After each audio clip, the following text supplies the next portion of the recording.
Abend and welcome to the Friday night stream of the Untitled Anarchist Seagull channel.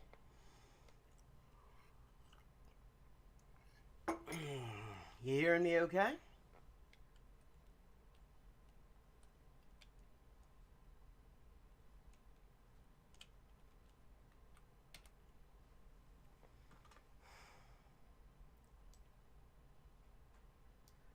Gar nicht schlecht. Oh, good to hear it. Let's adjust that. I've been thinking, I think it's important to call things by their names. All the anti-trans and anti-LGBT in general bills, as well as all this groomer propaganda we're seeing all over the right-wing piece of shitosphere.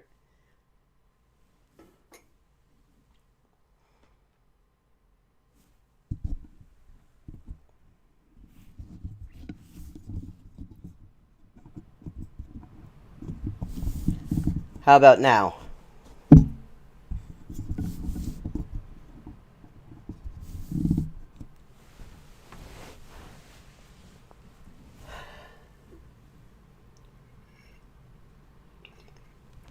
Glad to hear it. The anti-trans and anti-LGBT in general bills, as I was saying, but now you can actually hear properly, as well as all this groomer propaganda we're seeing all over the right-wing piece of shitosphere, are just incitement to genocide. That's what it is. The idea is to reestablish the bogus association between LGBT people and pedophiles that took fucking decades to overcome in the first place. On a certain level, it doesn't even matter if these laws actually pass, any more than it actually matters what Britain's EHRC did was change non-statutory guidance in a way that conflicts with primary legislation and is thus not binding or even strictly valid, because all it really comes down to is what people who want us dead feel they have permission to do. And these bills and this guidance and all this propaganda are designed to make them feel they have permission to go wherever the mood takes them. This isn't the only example of propaganda legitimizing mass death, of course.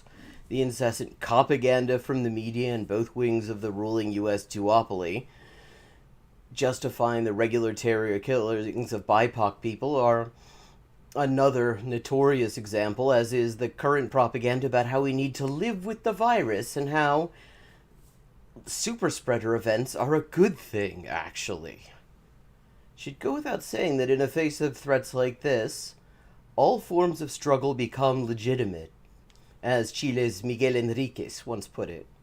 But it doesn't go without saying. For a lot of people, it's practically unthinkable. Why? Liberalism. Mildred the Thought Slime once described liberalism as a mind prison, and I think that's spot on. Whatever liberalism was during the emergence and consolidation of liberal regimes in the 18th and 19th centuries, these days it's a negative ideology. An ideology that's all about telling us that supposedly we've got these official channels that can sort out all the problems and get us all the things we need, and if they can't be achieved through those official channels, then they just aren't possible and probably aren't a good thing anyway, and probably we don't need them, and we need to be okay with that. To me, modern liberalism's a lot like Q in Series 2 of Picard. I don't want to spoil it for anyone, so I'm going to be a bit sparse on details here with this analogy. But the Q of Picard isn't really the wacky, omnipotent asshole of the next generation who like to make the Enterprise crew LARP Robin Hood. He's an embittered omnipotent prick who thinks nothing of fucking up the course of history just to fuck with Picard's head. A bit like if someone took Vosh or Jordan Peterson and made them all powerful. Fuck forbid. As part of his plan, Q psychologically manipulates a young woman whose actions will decide the future of humanity in order to undermine her self-confidence and make her doubt herself and back out of something important. That is all the detail I'm going to give, because some people watching this might not have seen it yet, and I don't want to spoil anything. But that's all you really need, because that is modern liberalism in 4K resolution. A sort of malignant superego that intervenes to nip any idea that might challenge the status quo in the bud, especially if it has some chance of actually working. You can't do that because it's illegal. You can't do that because it might alienate our allies. There are ways to do these things in our democracy. Do you want to put our democracy, which totally really exists outside of politician speeches and regime propaganda, at risk? We just need to vote our allies into government. Which is why we've got to support Democrats, Labour, SPD, Liberals, Arbol, no matter where they stand on anything that matters to us. Liberalism is why so many people look impending or ongoing mass death right in the eyes and say, I'm going to start a change.org petition. That's not an instinctive response to a mortal threat. That piss-weak bullshit does not come naturally. We should give our limbic systems more credit. The natural, sensible response to people trying to get you killed or allowing a highly contagious, lethal, and debilitating airborne virus to spread, kill, and maim with wild abandon, or to just let the climate crap out on us, is to put a stop to it by whatever means necessary, and if it makes powerful people uncomfortable, then fucking good, because those fuckers are looking way too smug lately. Liberalism is why we have trouble even thinking of ways to get nice things. In a time when the choice between socialism and barbarism, also a theme in Picard actually, it's a really good show, has come into particularly stark relief, liberalism says that if barbarism's all the system will give us, then that's democracy for you, and we just got to accept it. Wouldn't want to go against the process. Fortunately, unlike Q in the Star Trek universe, liberalism isn't omnipotent.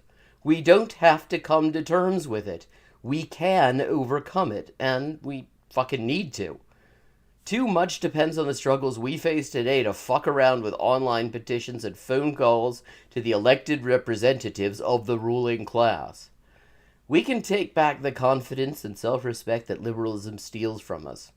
And we must. And with that, I think a little bit of Geoguessr is in order.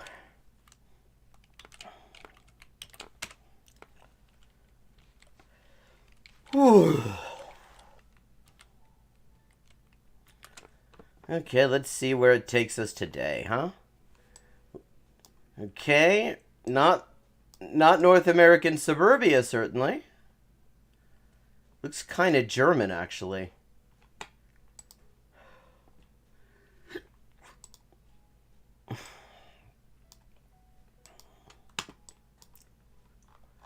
Funny to call them the party of order, really, because they always fuck up my order.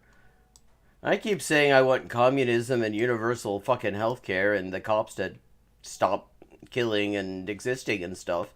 And they keep delivering me a shit sandwich that's no healthcare and they're giving more money to the fucking cops. I mean, they really need to sort out their order management system, clearly. Okay, yeah, we got wide, continental style number plates. Blue on one side, that's EU, or, often EU. I think there's some that are blue and aren't EU.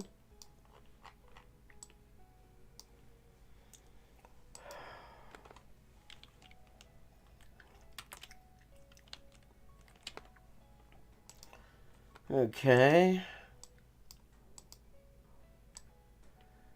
Okay, blue street signs.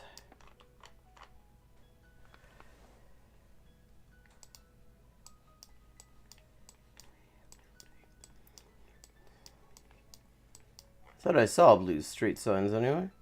Hold on.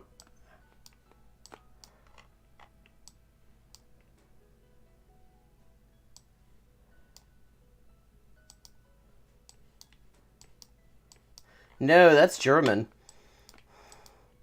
That is definitely German.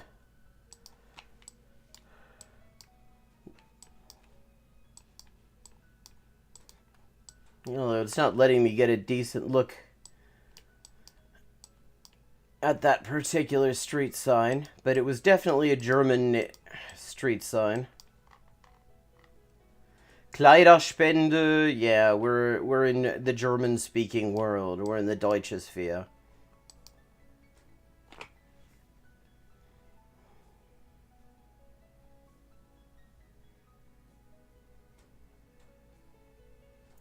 Yep, it is German. Not entirely clear which German place it is yet, but... Let me see. Usedomstraße. Okay, I'm gonna say this is probably in Germany. That is named, the street named after a city in Mecklenburg-Vorpommern.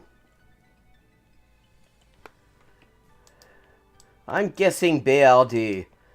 Because I could possibly, Austria might have a street named after Usedom, but I don't entirely. I think that's less likely than it being in Germany. In fact, I wouldn't rule out this being in Mecklenburg-Vorpommern.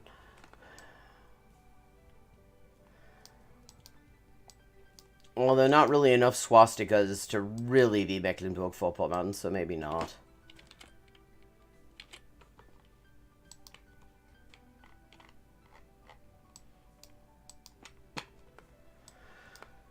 Oh, let's see. Oh, I think we see some...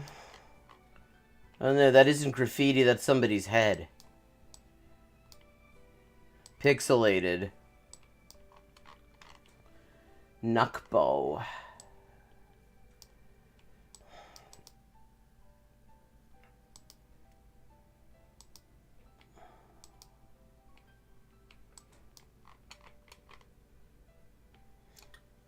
Privateigentum. Zufahrt zu privaten Steigplätzen frei. Okay.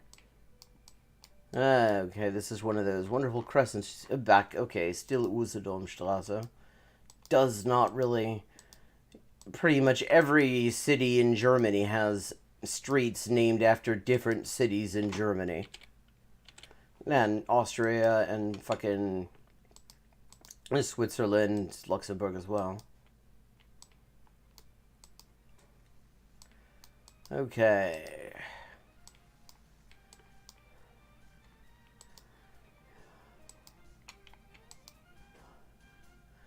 Oh, fuck. This forces me to go down this, dead end here.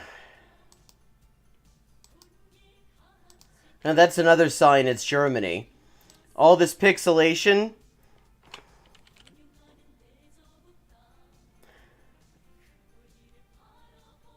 Yeah, it is Sorbian, I believe.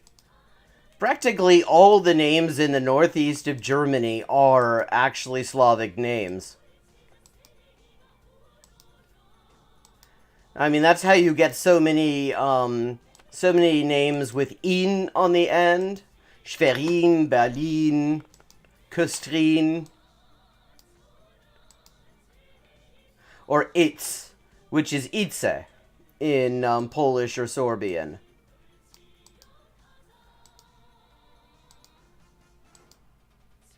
It only lets you go around in a fucking circle, okay. So I'm just gonna say it's someplace in MacPom. Or actually, that might be Sachsen-Anhalt. 333 miles. It was by Stuttgart. Scheiß Schwaben, eh. Okay. Wide open spaces, but somebody's mowing the grass. And there's been an accident here. Somebody definitely slammed on the brakes. I guess that would happen. One lane road.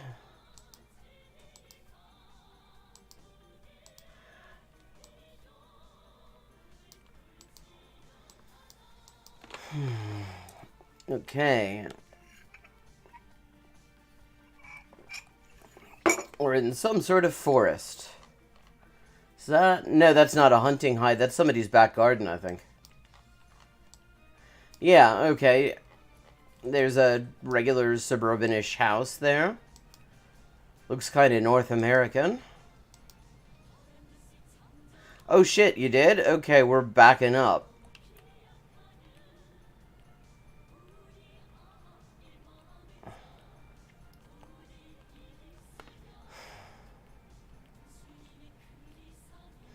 Oh, you're right. And it says speed limit. We are in the US.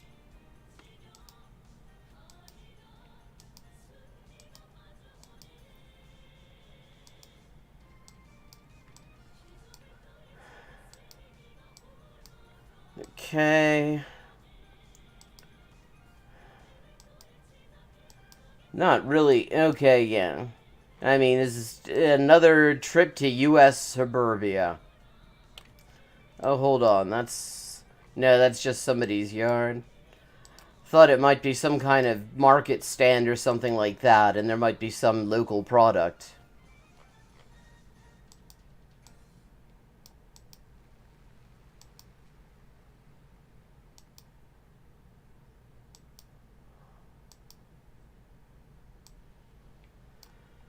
Okay.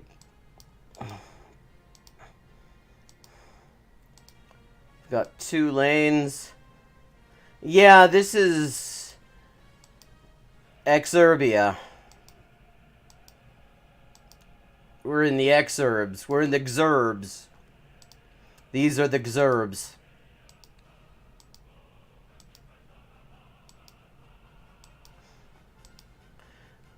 Where White Flight discovered warp drive.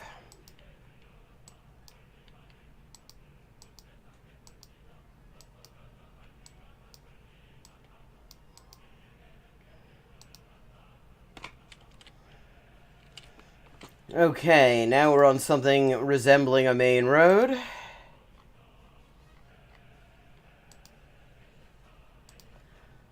Better chance of seeing something.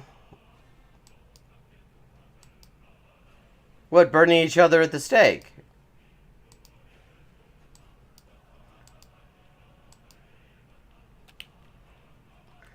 Or giving people smallpox?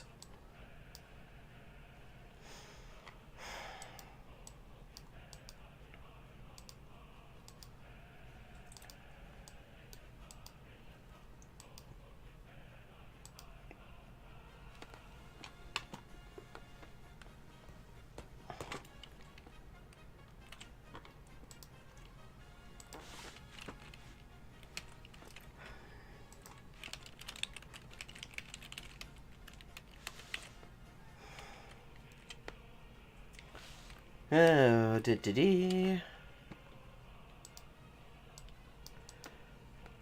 This must be at least some kind of state route.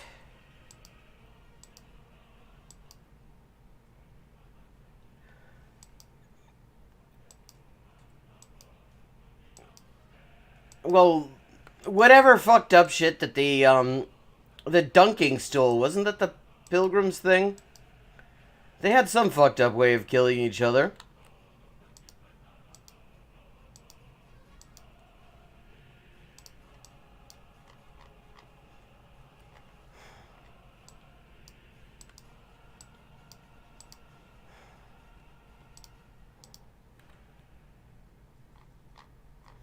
Hartford versus Providence. We are in New England. You were... I thought they did burnings. You were way spot on with that Pilgrim shit. We are in some place in the quantum singularity between Rhode Island and Connecticut.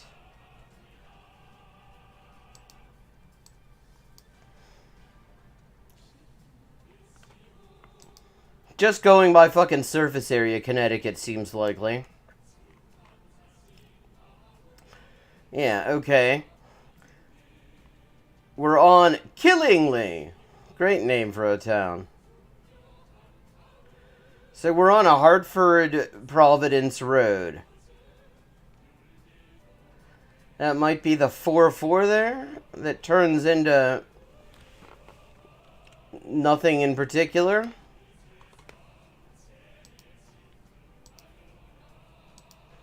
Oh, hold on. Hold the phone. We've got Danielson Pike. That means nothing to me, but...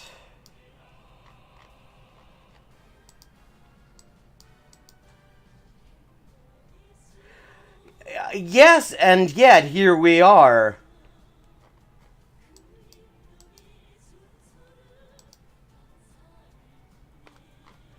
Routes, okay, we're near Route 6 and Route 116.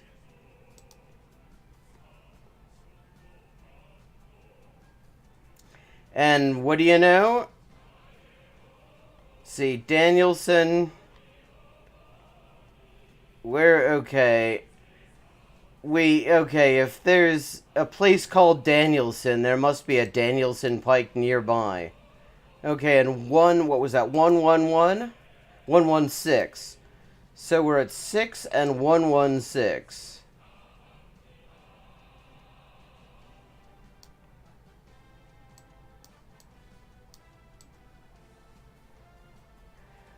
Six and 116. Okay. We're in North Situate.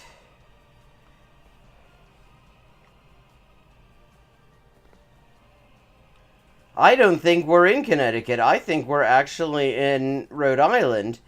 Because we're looking for a place where 6 and 116 go together. And that is... that's here in Rhode Island, right by Snake Den State Park, which sounds... way off in the distance there. You can barely see it. It's where my mouse pointer is. By the walk signal.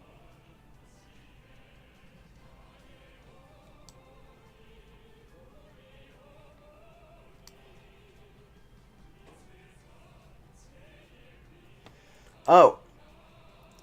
Okay, here's 6, and crossing it is 116.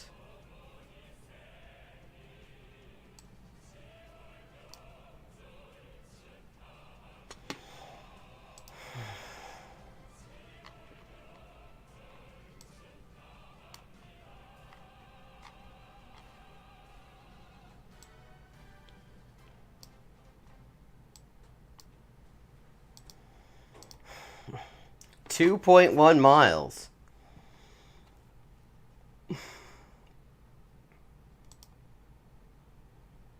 Okay, this is pretty.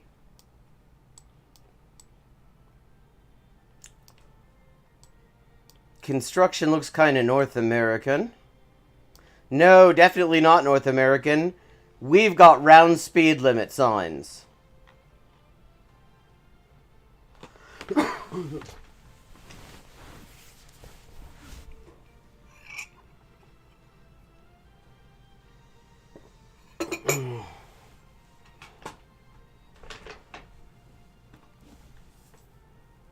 Okay. Round speed limit signs, and we've got a very pretty little lake. Yeah, meters. I have a feeling we are someplace in Central Europe. Venus.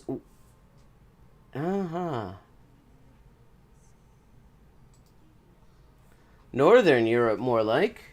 Venus. Is this... okay, we might be actually in the very north of Sweden in...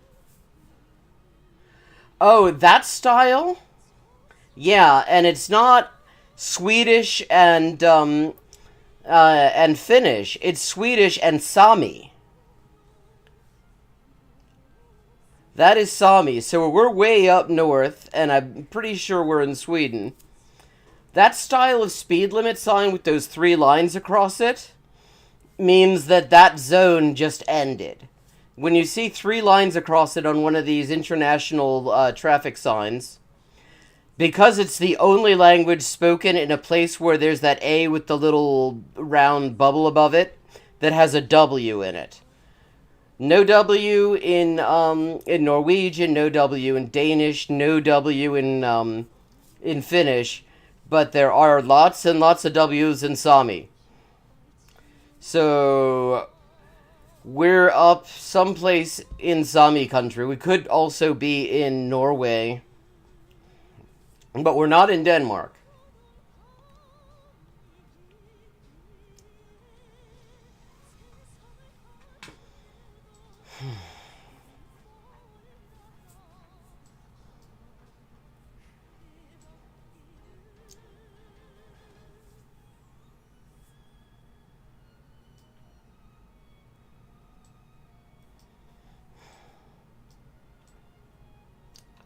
Luleå. Well, we know it's by a body of water.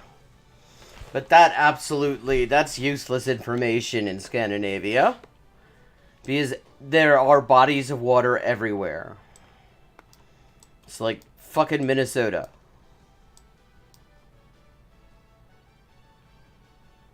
But we can be pretty sure it's fairly high up north.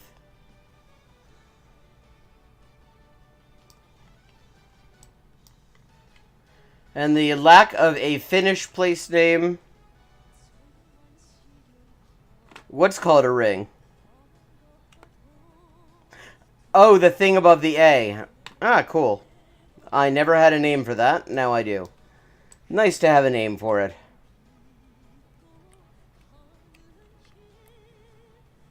I have literally never had to give an... I thought they just got fucking lost. And they got there and it's like, where the fuck are we? Oh, Minnesota? Ah, fuck it, I'm tired. We're not going any further. Wanted to go to Chicago, but...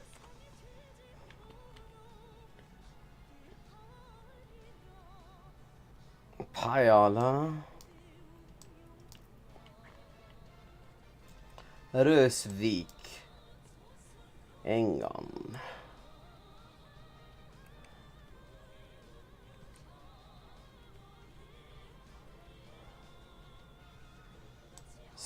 Melo.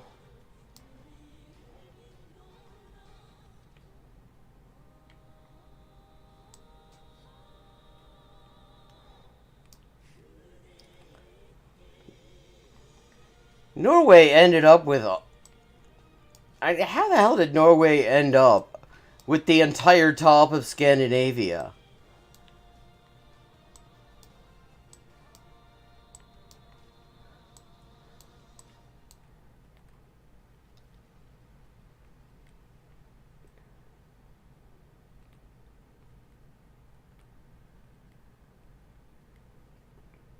Kokelv. Kvitnes. Skarsgåsnes. Skjæs. Oldefjord. Nybu. Smalfjord. Smalfjord, that you know what that name means? That means small fjord. Well, narrow fjord. Hello, Phoenix. How are ya?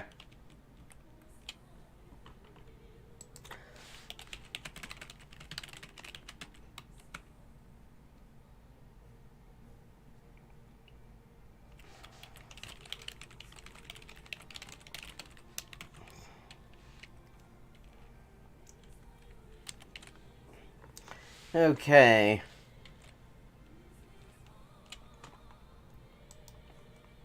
Let's see if we can get...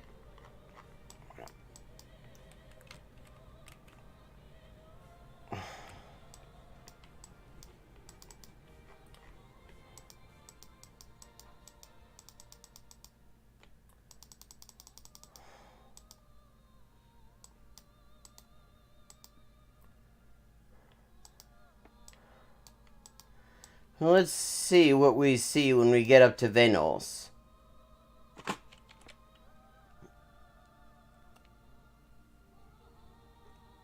Oh, that jumping... Jesus, why's your rebellious teenage son jumping on counters?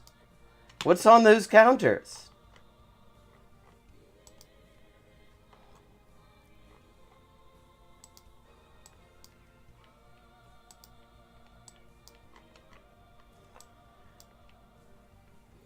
A genuine motherfucker brand tractor.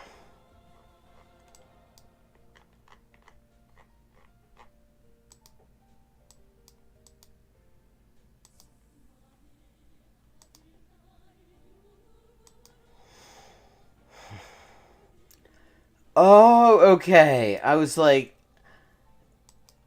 that was confusing. I feel like it's redundant when referring to cats. Okay, that all makes a lot more sense.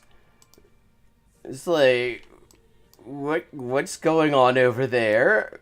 Like, maybe that's something that requires attending to. It seems dangerous. Okay, so we are someplace way up north, I'm pretty sure. Följande regel gäller för krigssätters byggeplatser. Hjälmvärnesko är påbudt. Yeah, we are in Norway.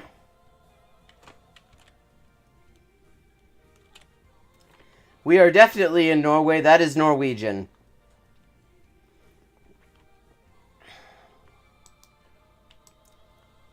So we are in North-ass Norway. Someplace by a lake, which narrows it down to kind of everywhere in northern Norway.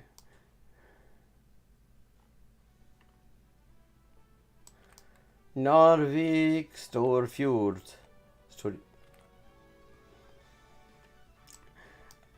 You have to... How is that not a queer tourist destination? Just so you can take a picture that you're in drag? Laikvik. We're looking for Vennos.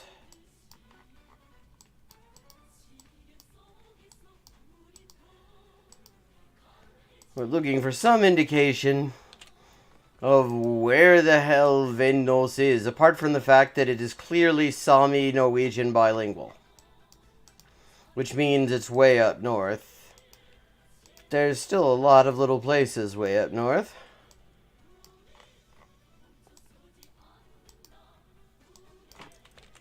Hey, Andromeda. Good to see you as always.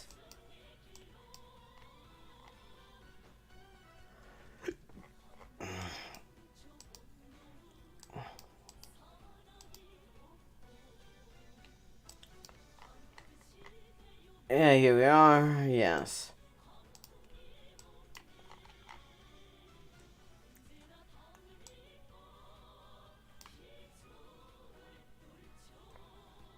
It's a company name as well. And they have signs in English.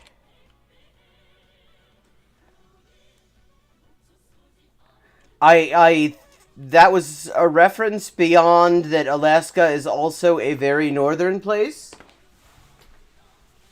Yeah, if that is the case, yes, it went...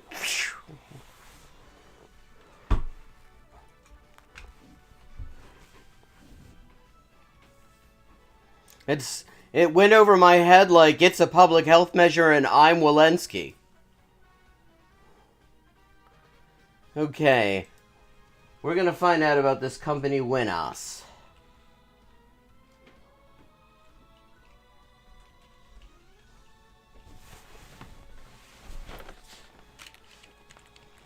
Who's Johnny Horton? Does he also make donuts?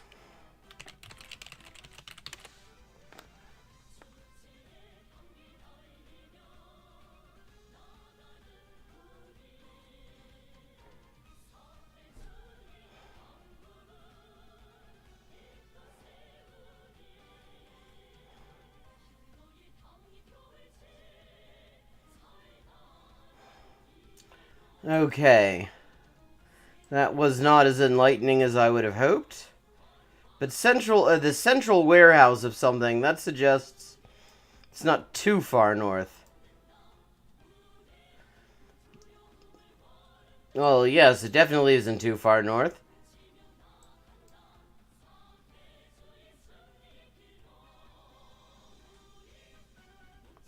And it's not in a town called Venus.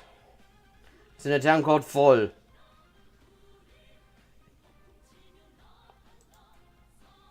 He sank the Bismarck. He's had a busy life.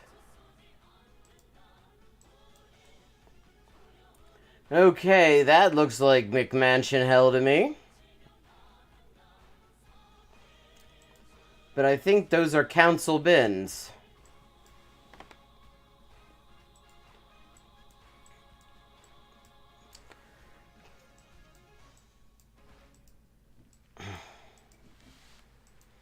It looked like council bins to me.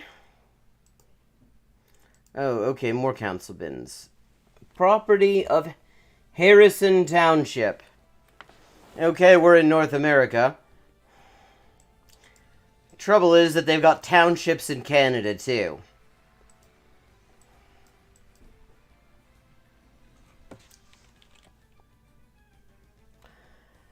Ah, okay. Oh, hey, we got a cop car. This'll clear it up for us. Not necessarily. Harrison Township Police.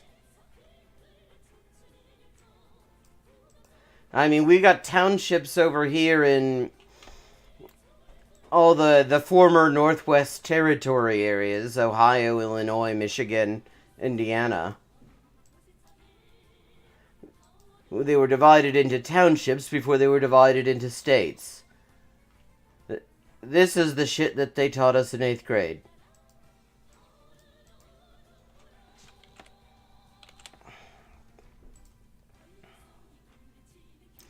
Okay, we are definitely in the US, though. Speed limit 35.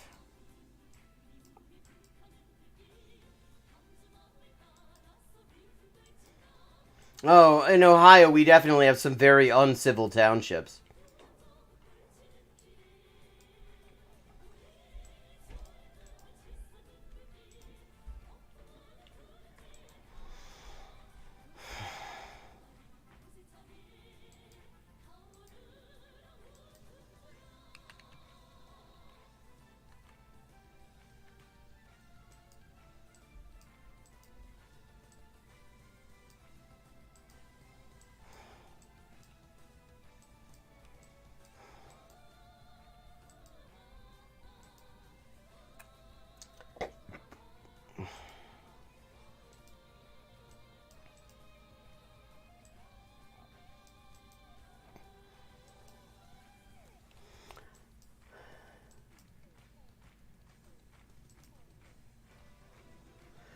Buses only between 2 p.m. and 2:15 p.m. Not the most helpful thing. Although, wait a second. Let's see. What's the name of this school? Got a sign saying that? Toscano Performing Arts Center.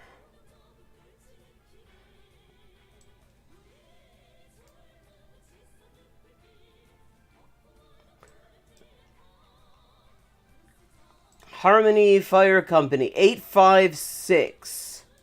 856 area code. New Jersey. Southwest Jersey. Harrison Township, New Jersey. Egg Harbor Township.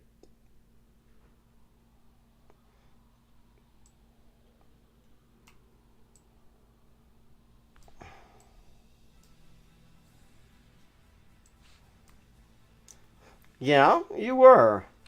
Okay, Carneys Point Township. Logan. Montour. Washington. Oh, that's nice. Deptford. Bellmawr, a Welsh name. Woodstown, Mannington. Shiloh.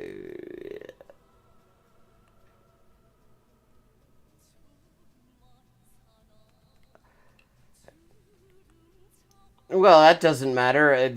I mean, we're looking for a place that is called a township. It doesn't have to have the same administrative status. Voorhees Township.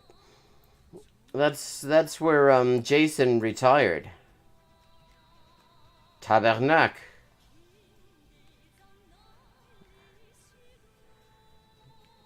Barnechat.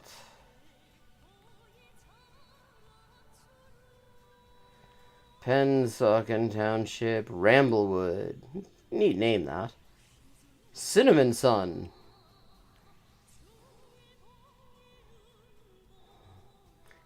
Cinnamon would have been good in my curry tonight. Should have added some of that. Hamilton Township. Veterans Park. Hamilton Square. Killarney's Public House. Steinert.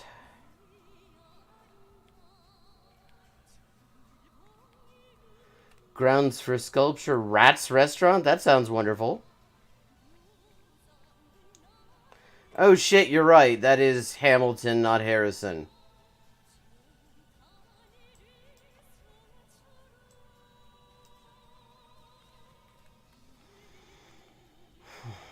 Delaware Township, East Amwell, Hillsborough, Franklin, North Brunswick, South Brunswick, Hopewell.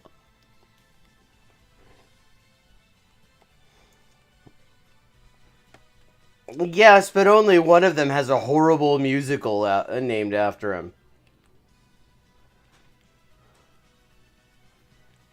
I will never not share that current affairs article. You should be terrified that people who like Hamilton run our country. Because that's true.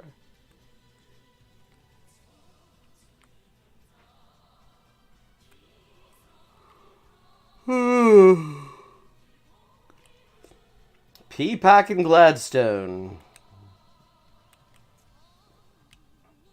Oh shit, we're way out of South Jersey at this point. We're in Newark. Clearly we missed it.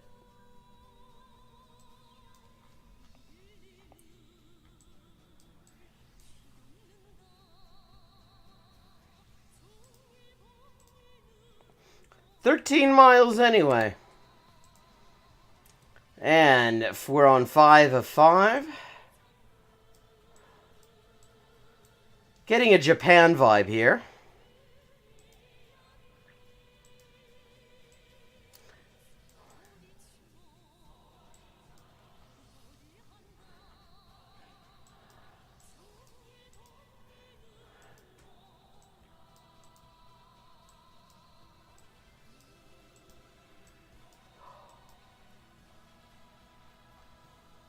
No, we are in Turkey.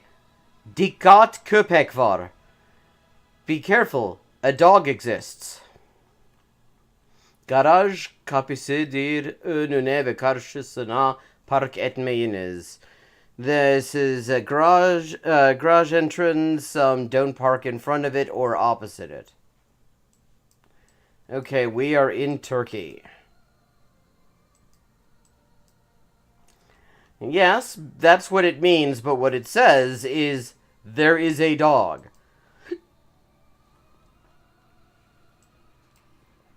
Okay, that wasn't a particularly useful cover there.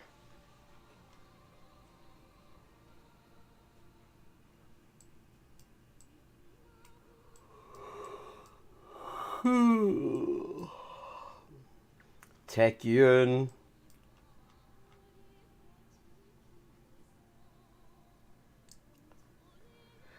Oh god, yeah, I saw that, and it's like... wait, is it the one that's like, I am not a polyglot and you aren't either, or something like that, and the guy talks about Büyük şehir, İstanbul büyük şehir, Selediyesi. We are in Istanbul. Is it like a bearded guy, or was it... Actually, both of the ones I'm thinking about are bearded guys with very short hair. Yeah, it's like one of the... I mean, one of them was talking about how there are, like, YouTube polyglot type people who will just learn commonly occurring phrases and then say shit like, I learned Icelandic in a week. And it's like, well, you may have learned some Icelandic in a week, but probably... Başak Şehir, Baslak Ate Şehir, Sultan Beyli. I mean, I'm not sure if Büyük Şehir is... Yeah, it's like, yeah, that is a thing. But there are also people on there who definitely are legit because I've actually interacted with them. I mean, we have these gatherings. Was he skewering? He didn't skewer me, I imagine. Because nobody's fucking heard of me. Okay, didn't do bad there. And thank you for feeling an urge to defend me. It's nice when people feel an urge to defend me. I appreciate that.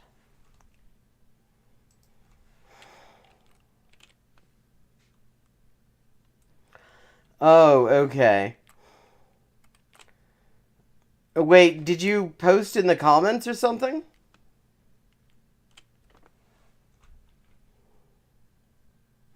Yeah, I agree. I mean, that was something I felt the same when I saw that as well. Because it's like, there definitely are people who try to monetize it and who aren't legit. But there definitely are people who really, really are. And also make really worthwhile content as well. And, you know, I've interacted... Oh, okay. Well, I wasn't insisting on... I have one lined up that I think will be quite good. It is some Vosh bullshit. Yeah, I wasn't calling on anyone to post anything or anything like that. I was just wondering, because if you did, I would want to go and read it and like the comment, as self-serving as that kind of would be. But yeah, no, I appreciate that.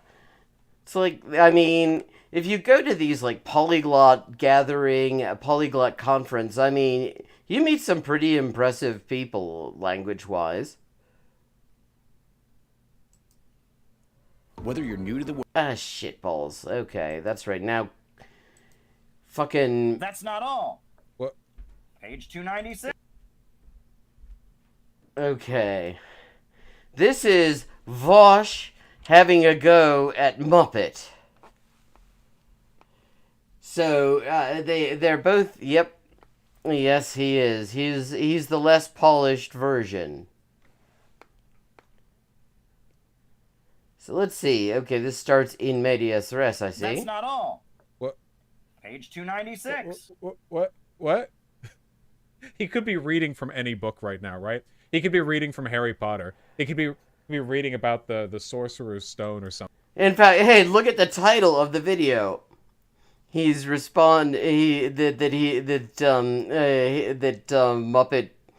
It's Vosh's idiocy examined.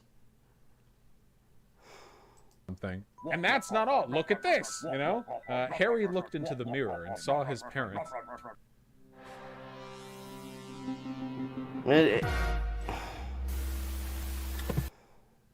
Want to watch Burger King's short video about you? Oh, this is 15 minutes. Okay. Yeah, you know, how can I resist? Borgar! The most vulgar example of leftism, you know, supporting imperialism, and that is the great Jabba the Vosh. Okay, first of all, like, fuck the fat shaming, and second of all, actually, I hate to say this, but yeah, that's true. I mean, Vosh unironically called himself an anarcho-NATOist, and had a fucking special ops soldier who bragged about his time in Iraq and various other places on stream, and... You know, not because the guy had realized that he was doing something horrible and needed to change what he was doing with the world, but so that he could just brag on it, and then Vosh just kind of nods along to it, sort of like Muppet does when a turf is talking.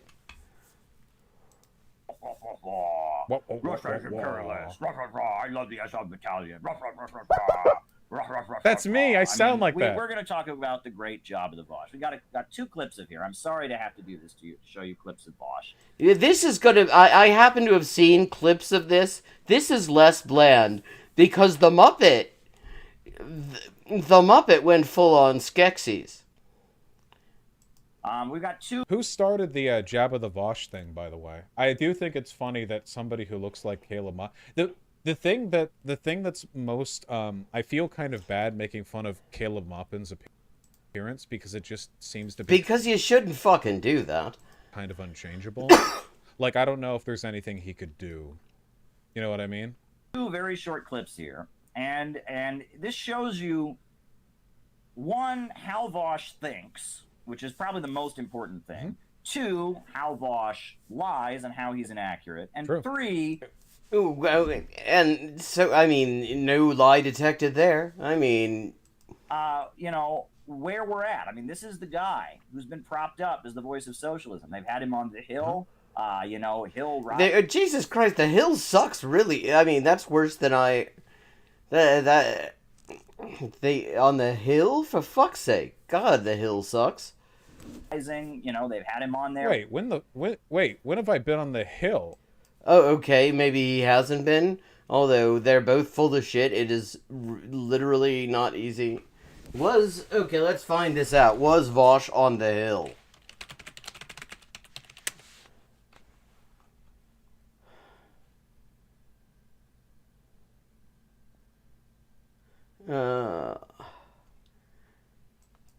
Doesn't seem like it. Fuck knows. When has that happened? When have I been on Rising? What? Yeah, okay. He means the Crystal and Kyle show? That's a different show. Okay. Rising, the Hill, they've had him on that show with Crystal Ball, and now it's Kim Iverson who's on there. And thank you very much, Gordon Oster. Yes, no, he's specifically mentioning this guy. They're Hill. trying to make him. I mean, I wouldn't be surprised if he's in Congress someday. I mean, that's how serious. And this is the I wouldn't be surprised if either of these fuckers is in Congress someday.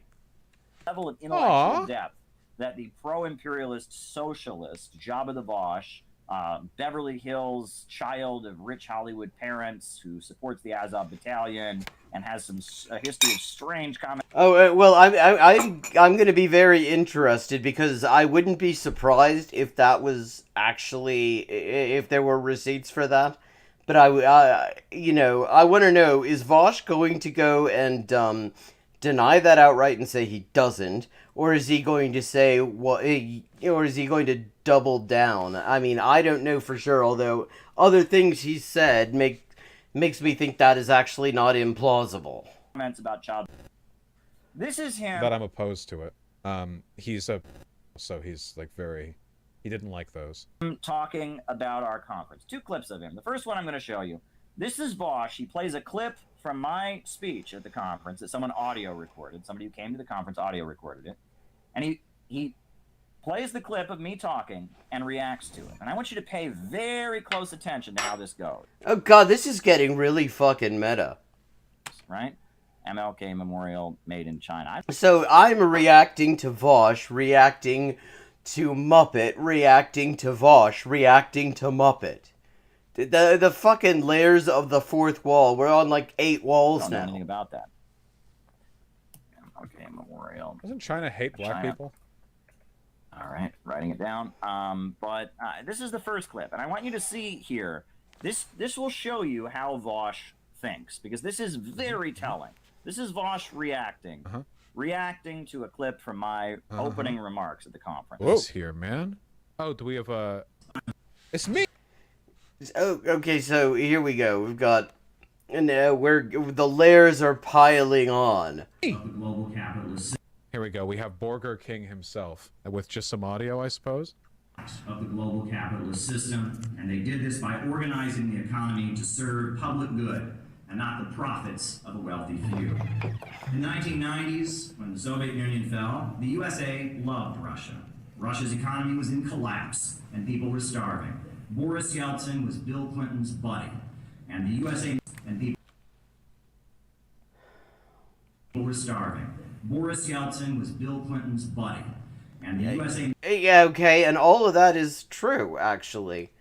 I mean, there was a whole period between the 90s and the early 2000s where the official line was that Russia was a partner for world peace and security, which meant that Washington figured that they had Russia under their thumb. And with Yeltsin, they did, and then they and Bush thought he had a good thing going with Putin, and then they decided, and then it turned out Russia was going to kind of do its own thing, and if it had been, and it was not entirely consistent with what Washington would have wanted Russia to do. Like, I mean, they were cool with murdering Chechens. Didn't say a single thing against that. In fact, Bush encouraged it when they needed Russia not to veto the security resolution to allow them to invade Afghanistan, to give that some kind of fig leaf. So, I mean, that's legit. He meddled in the 1996 elections to make sure that Yeltsin got reelected, as he was wrecking the country with austerity and shock therapy neoliberal economics. Also true. In fact, the U.S. bragged about that at the time. That was not in any way a fucking covert op like what the CIA did in Chile and quite a few other places. That was like fucking front page bragging in the media when that election went off for Yeltsin. And without Yeltsin, you really would not have a Putin, because the whole appeal of Putin, his whole brand, is that he was going to come in and sort out all this shit that Yeltsin had left behind.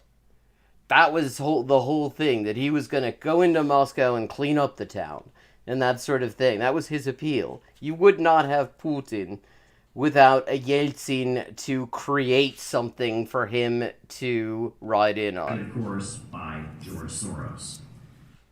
Now, keep in mind, everything I said up until then is documented fact. The USA... Wait. Hold on. Economics. Oh, which bit of this is he going to object to? I mean, like... Directed, of course, by George Soros. So, that is not true. Which part? At all. In fact, Soros, I'm pretty sure, was really critical of shock therapy in Russia back in the 1990s. Okay. I'm actually not entirely... I don't remember him having a position. Let me see. Soros on Russia in the 1990s. Let's see. Okay, well, here we go. The Soviet Union needed outside help use an open society as a more sophisticated form of social organization than a closed society. I guess I'm not sure. Honestly, well, let's see.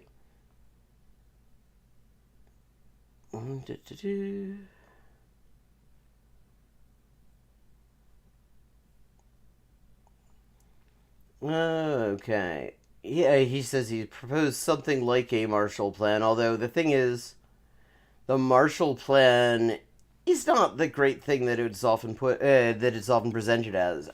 It turns out if you look at balance sheets, what you find is that the Marshall Plan was almost one-to-one financing European colonial expeditionary forces in Africa and Asia. Okay, yeah, actually, the nature of the thing is that I'm going to have to occasionally point out that complete assholes are saying things that are true, and yeah, I mean, it seems like Soros actually did have objections to what went down. I mean, at least in retrospect, as of 2000, he was saying he did. Also, like, a ton of ultra wealthy and powerful people were in some way involved in Russia's rebuilding after the Soviet Union collapsed. To single out Soros every single time is I wonder. Yeah, that's right, Vosh. It's as anti-Semitic as that time that you said that the Nazis had a point about Jews and banks. It's anti-Semitic, just like the thing you said, the various things you said. You got no moral high ground on this issue. Now, keep in mind, everything I said up until then is documented fact. The USA did meddle in the elections in Russia. Russia's economy was devastated by shock therapy economics. The USA did, work with Boris Yeltsin and wreck their economy. Everything I said up until that point is really... What about the Soros bit? Because I didn't stop on any other part of what you said. What about the Soros bit, where you said he directed all this? relevant in U.S. geopolitics and what's going on with Russia. Keep that in mind. But he just sits there and nods because he doesn't know anything about that. Yeah, well, that's true. He doesn't know anything. But then... No, it's because I don't disagree. Wait, what? No, you didn't say anything that objectionable. Well, I don't agree with the shock therapy doctrine. No, okay. Which is funny because I don't think he actually even knows much about that. Because just recently, he was saying that NAFTA was actually kind of a good thing, it just needed to be tweaked a bit. And that the EU's economic policies were good because they created economic freedom. I mean, and all the EU's trying to do is like slow motion shock therapy. I said the magic words, George Soros. Listen to this. But things in Russia... Yeah, well, yeah, and actually it does appear that you got that one wrong, and given how fucking anti-Semitic you've proved yourself to be on so many different occasions, the fact that you bring Soros in on a thing where he actually was not the prime mover, where he actually did object, we just saw that. It's something that Soros wrote back in 2000 on the subject. Yeah, I mean... Dude, I'm so glad George Soros exists because it's such an easy fucking Nazi like radar for everyone else. It's literally just the JQ. So just so you guys know, like George Soros is a relatively politically active billionaire. Like, what does that even mean? I don't think there's such a thing as... I don't think there can be such a thing as a politically inactive billionaire. When you're moving that kind of money, it is always going to be politically significant, even if you have nothing to say about it in public. Like, he's on the Democrat side. He's, I guess, relatively progressive. But, like, the progressivism of George Soros is like Hillary Clinton tier progressivism. So sort of like Vosh tier progressivism, then. And he's not the only billionaire that does this. There are hundreds of billionaires. Now, you see that? That tells you everything you need to know about Vosh. What? Wait, I was on there talking about actual events that happened. Wait, I didn't finish. Like shock therapy economics. God, so Vosh doesn't like being edited out of context and paused when he hasn't finished? That must be so terrible for him. Destroying Russia. I'm actually losing track of who's reacting to who at this point. The economy, like the USA meddling in the Russian elections in 1996 to get Boris Yeltsin reelected, like Bill Clinton being the buddy of Boris Yeltsin. Is he about to not mention the George Soros thing again?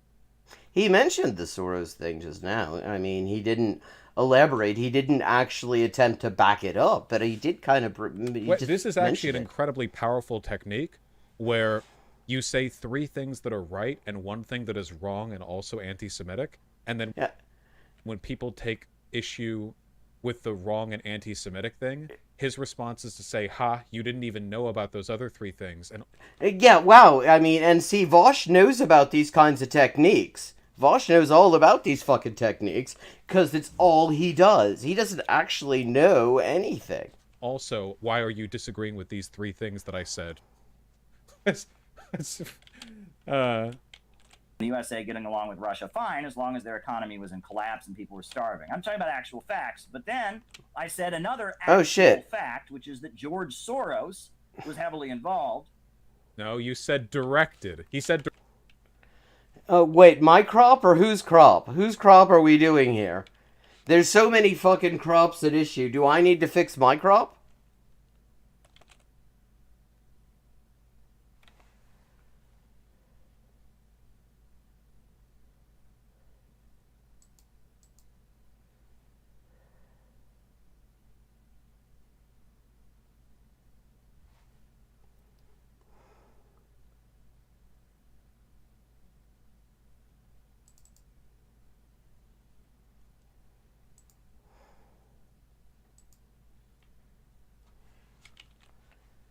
Are we talking my crop, Vosh's crop, Vosh's other crop, Moppin's crop, of Vosh's crop, of like, I mean, there's so many layers. If I need to fix something, let me know.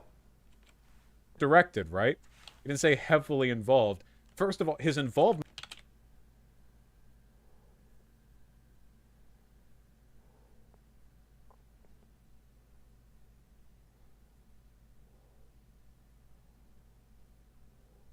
Oh, shit.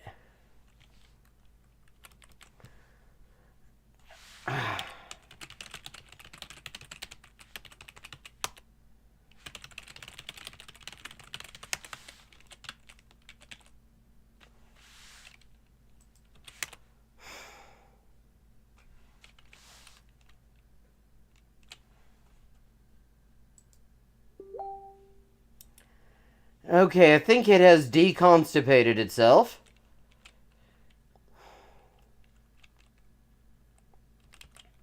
seems to have been criticism, so, you know, but he said directed, which is, go back and check, we're at 426 now. Thing I set up in 1996 election economics. Directed, of course, by George Soros. Yeah. And, I mean, at the very least, what I've seen, Soros claims to have been critical of it. But, I mean, a lot of the people who were directly involved, for the most part, still brag about it because, of course, it was extremely profitable for their mates. So, I mean, I'm inclined to take him at his word there, at least preliminarily. That Sure that Yeltsin got reelected as he was wrecking the country with austerity and shock therapy neoliberal economics. Directed, of course, by George Soros. yeah, yeah. And immediately, he just goes to answer 27B. Well, folks, I have a book here in front of you. This is a And what the fuck is Answer 27B? best-selling book. Not a right-wing book. Not a book by a right-winger. This is by Naomi Klein, a leftist. A New York Times best-selling book called The Shock Doctrine. This is about the imposition of free market neoliberal economics around the world during the 1990s. And this is what it says. This is what it says. Okay. Quote, Sachs' work in Poland had begun before Solidarity's election victory at the request of the communist government. It started with a one-day trip in which he met with the communist government and with Solidarity. It was George Soros, the billionaire financier and currency trader, who had enlisted Sachs to play a more hands-on role. Soros and Sachs traveled to Warsaw together, and as Sachs recalls... Okay, so the first thing that's jumping out at me is they're talking about solidarity. Solidarność. So we're talking about Poland. This isn't even about Russia. What Muppet said was about Russia. I told the Solidarity Group and the Polish government I'd be willing to become more involved to help address the deepening crisis. Soros agreed to cover... Wait, we're in Warsaw right now. Wait, what? Wait, Warsaw's in Poland. We were... Well, okay, I gotta give it to him. He's right about that. I mean, it's like that time he said Chile was a country. I mean, you gotta give him credit for when he actually knows something. Talking about Russia's... Poland and Moscow are thousands of miles away. What? Okay.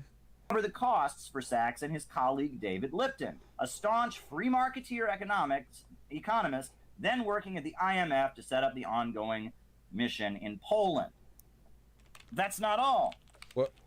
Page 296. What? This is another expert debate technique where you defend a thing that you said by saying something completely different. Yeah, I mean, he's laughing about this shit. He does this shit. He doesn't get to criticize this. This is literally his entire fucking routine, except that he is actually somewhat better at it than the Muppet. He could be reading from any book right now, right? He could be reading from Harry Potter. He could be reading about the Sorcerer's Stone or something. And that's not all. Look at this, you know? Harry looked into the mirror and saw his parents, yeah. It gets better. It gets better. It gets better. Okay. Does it get better?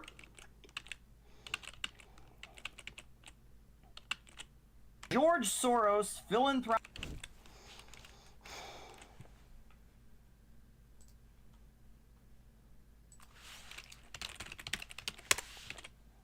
work in Eastern Europe, including his funding of Sachs travel throughout the region, has not been immune to controversy. There is no doubt that Soros was committed to the cause of democratization of the Eastern Bloc, but he also had clear economic interests in the economic reform accompanying democratization. As the world's most powerful currency trader, he stood to benefit greatly when countries implemented convertible currencies and lifted capital controls, and when state companies were put on the op. Yes, I think that a politically active billionaire...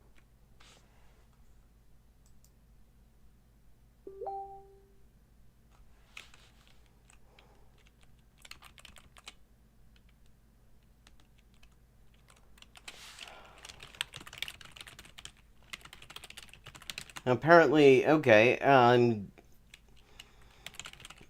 like, crop looks okay on my end. What's going on?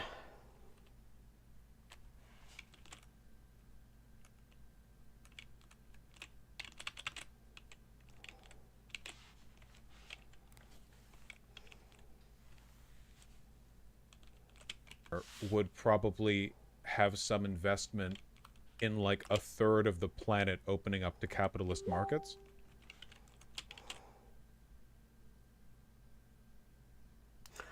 Oh.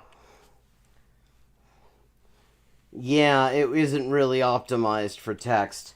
See, I have this screen usually about 3 or 4 feet away from me. Thank you for clarifying that.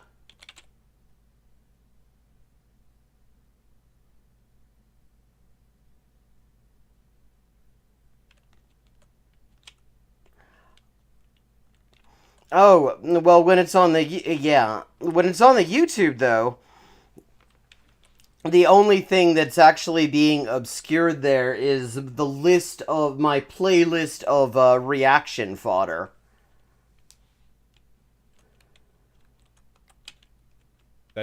Yeah. Him and like everyone else, like basically everyone with the money and power and finance connections. Like, guys, I'm pretty sure that after the Soviet Union collapsed, like the entire Eastern Bloc was just open territory for investment. I mean, literally, it was not all of it. You'd be surprised. I mean, Yugoslavia in particular held out for quite some time.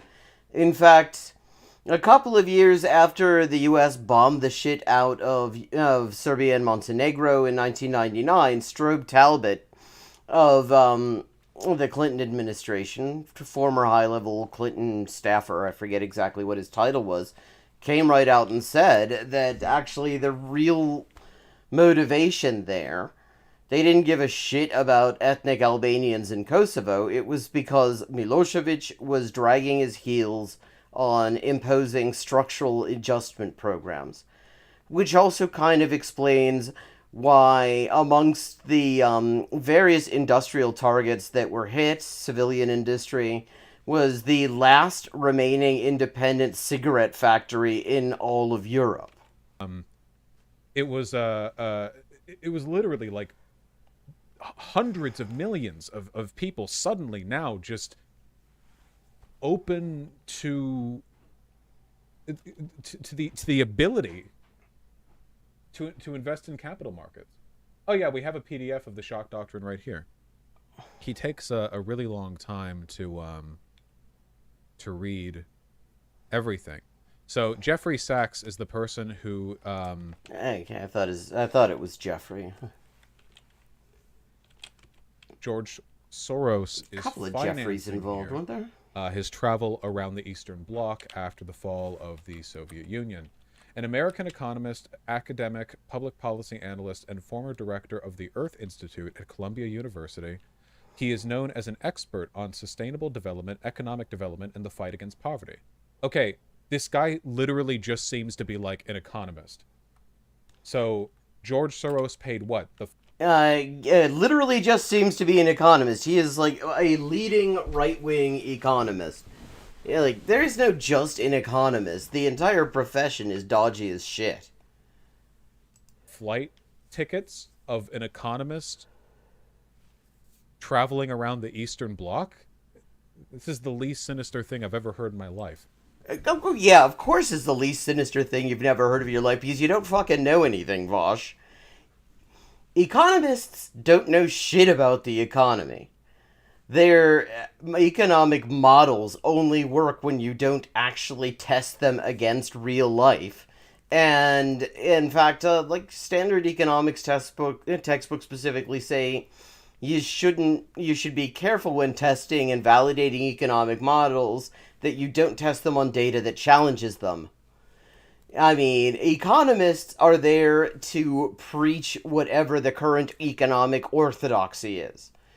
And economists are fucking sinister as hell. Economists are the people that Pinochet had in order to impose neoliberalism in Chile. They're the people who come up with the ideological justification for whatever the ruling class wants to do. I mean, you want to talk about how sinister economists can be?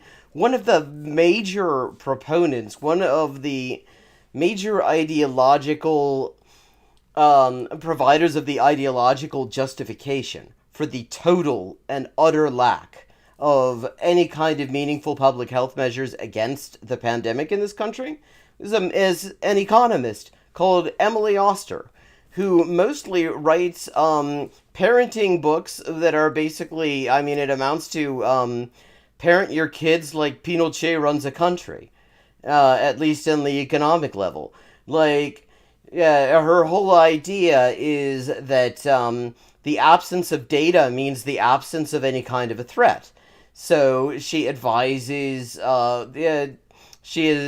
people who are pregnant that it's totally okay to drink, because the quality of the data suggesting that it's not a good idea isn't that great because it happens to be a hard thing to study. I mean, so economists are sinister as fuck. I mean, anyone who tells you different either doesn't know about it or probably is an economist. And that isn't at all affected by the fact that there are some actual legit economists who are actually studying economics and generally are on the exact opposite side of all these prominent economists like Larry Summers and Jeffrey Sachs and fucking that Goolsby prick. Great name though. I mean, Ghoul right in the name was fitting. Or Milton Friedman, who just preach the right-wing orthodoxy. I mean, but Jesus, how fucking ignorant can you get, Vosh? You would expect this. Yeah. Ooh, this guy is also Jewish. Whoo! Now we know why. Burger King cares. Yeah, except no. I mean, Muppet is anti-Semitic as fuck. And yeah, his interest probably is heightened by the fact that Sachs is Jewish. But the thing is, you could not talk about what went down in Russia, the destruction of the Russian economy in the 1990s, without mentioning Sachs. Because he was one of the Harvard boys who was played an absolutely central role in convincing Yeltsin to impose the shock therapy that Russia still hasn't entirely recovered from. I mean, you can't talk about Russian economic policy in the 1990s and not talk about Jeffrey Sachs. It's just impossible, which is why fucking Naomi Klein is also talking about him. In fact, if you actually read Naomi Klein's book, the reason that she spent so much time on Sachs is because he is actually a seriously problematic figure who has left a huge trail of human wreckage in his path. So to agree to cover the cost Sachs. George Soros' philanthropic work in Eastern Europe, including his funding of Sachs travel to the region, has not been immune to controversy. So it's economic interest. As the world's most powerful currency trader, he stood to benefit greatly when other countries implemented convertible currencies and lifted capital controls. Of course, you would expect that. Oh, here we go. But by the time Russia went up for sale, Soros could no longer resist. In 1994, he explained his policy had been modified due to the fact that markets are really developing in the region. I have no rhyme or reason or right to deny my funds or my shareholders the possibility of investing there or deny those countries the chance to get hold of some of those funds. Soros had already purchased shares in Russia's privatized phone system, acquired a piece of food company in Poland, sourced through Sachs's work, one of the prime movers behind the push for the shock approach to the economic transformation. Ooh! Soros, through Sachs' work, had been one of the prime movers behind the push for the shock approach to the economic transformation. By the late 90s, however, he had an apparent change of heart, becoming one of the leading critics of shock. Okay, that explains the thing that we were looking at earlier, whereby in 2000 he was saying actually there really ought to have been something more on the order of a Marshall Plan, maybe some like actual, aid rather than necessarily just kind of taking a wrecking ball to it. Therapy and directing his foundations to fund NGOs that focus on putting anti-corruption measures in place before privatizations occur. Oh, that's interesting. Putting anti-corruption measures in place before privatization even occurs. That's actually... Which is kind of nonsense. You can't actually... if you're going to have privatizations, the corruption's going to happen. It's systemic. It is actually just in the nature of the thing.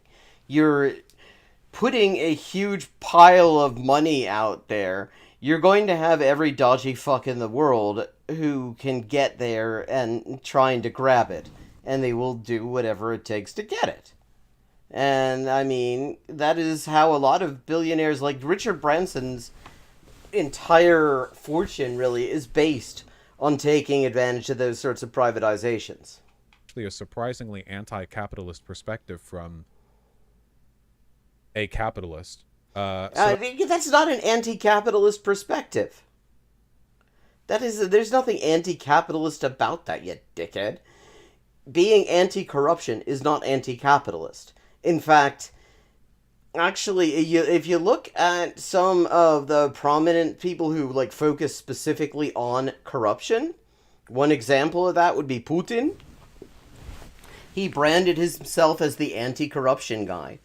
You look at in Ireland, so one of the leading fascists there in the 26 county state is somebody who made a name for herself as an anti-corruption campaigner. Anti-corruption is not anti-capitalist. It is quixotic in capitalism because it is endemic. The thing is, when you talk about corruption, you're actually distracting from the fact that the entire system is based, that all corruption is versions of exploitation that don't follow very strict rules that have been imposed within the system. That isn't actually fundamentally... You can call for anti-corruption measures and you're not anti-capitalist. This dickhead does not know what capitalism is. So neither of them do. Good. I'd be interested in knowing how he became one of the prime movers behind the push for the shock approach to economic transformation. They talk about him investing in Russia, sure, but that would probably be why he was one of the prime movers then, wouldn't it? Because the whole shock approach was just piling was just turning the economies of the Eastern Bloc, just to make sure that I'm just making sure it's not constipated again, into a giant fucking all-you-can-eat buffet for rich pricks, gangsters, and pretty much everybody else who had the connections to get their hands on it. So yeah, if he said he could not justify denying his investors the chance to exploit these newly opened economies, yeah, there would be a definite interest from his perspective in taking that kind of all-or-nothing approach, because it gives you a chance to get in on the ground floor if you're one of those rich fucks who's in a position to do that. It wasn't just investment, right? It was about the way the capital markets were opened and the way the government related to those things. And that's it. And that's literally it. nothing there has anything to do with him directing the shock doctrine. No, okay, but not exactly, because clearly he was on. If he was paying for Sachs to go around Eastern Europe and Central Europe to preach the neoliberal fucking gospel, then clearly he wasn't against that. And clearly he had some influence on that in terms of deciding that it should be Sachs and not, I don't know, Krugman or some other economist. So, yeah, I mean, saying he directed the shock doctrine directly isn't quite right, but he certainly was not averse to it, even if he later had second thoughts, as it seems. Judging from... it's been a very long time since I read the shock doctrine. It's been... it's got to have been like 15 years or so. Or probably more than that. But, yeah, so not actually all that wrong. So basically, all you can say really is that the Muppet has perhaps mischaracterized just how hands-on Soros's role was, because it was actually really the Harvard economists who went to Moscow who were really the people who were really directing that, who really had Yeltsin's ear on that. But he certainly wasn't against it. Auction block. Oh, and by the way, even if you could find that George Soros had been one of the directors of the shock doctrine, fixating on him instead of like referring broadly to the groups of people who did it, because many hundreds of people participated in leading the policy push for shock doctrine. Well, actually, in the case of Russia, it's actually a much smaller number of people who were really key in that, in selling top Russian officials on that plan. It was actually a relatively small number of people. You could fit them into a passenger lift. It was, just a bunch of Harvard economists. Yeah, broadly, if you're talking worldwide, yeah, there are probably more people, but in the case of Russia, you can, it is actually the really key people in that push were a relatively small number of people who had the Kremlin's ear on the subject, and they were pretty much all from Harvard. Is itself anti-Semitism. This is the same thing that Nazis did with Jared Kushner, Jared Kushner did have a lot of power in Trump's administration, but hyper-fixating on him all the time and with all the conspiracy narratives, it's pretty clear, you're not actually looking for where the power comes from. You're looking for... See, and here's the thing. This is one of the things that really pisses me off about Vosh. And we're rounding out on 1 a.m., so I'm going to wrap up on this. Because the thing is, Muppet's anti-Semitism, like Vosh's anti-Semitism, is real. Muppet, like Vosh, is a reactionary and is also generally comprehensively full of shit, even though Muppet will tend to get individual facts he's more likely to get individual facts more tolerably right, and then just pile them together and then suggest ridiculous conclusions from them. But when Vosh does these things, he actually manages, just like Destiny does, to make Muppet actually look like he's being unfairly accused, just because Vosh knows so fucking little about any of this that he pretty much always gets it wrong when he does make these accusations. He doesn't know enough about this stuff, and so he ends up having to fucking eat it. And one thing I'll note here, he's eaten his words a hell of a lot more than he ate his words when he fucking lied about Lua, when he lied about Professor Flowers. He still hasn't backtracked on that bullshit, or on Cap Black, or on so many other people. But, he'll backtrack on this dickhead. Mostly because he's just learning a lot of this stuff for the first time in real time. And with that, we are finished for this evening. Have a good night. I will have a closer look at this crop and see if I can come up with a slightly better version of it. And I'll see you tomorrow at the same time. Oh, well, good. He fucking deserved it. Yeah, you showed me that. I remember you showing me the graphs. Yeah, a well-deserved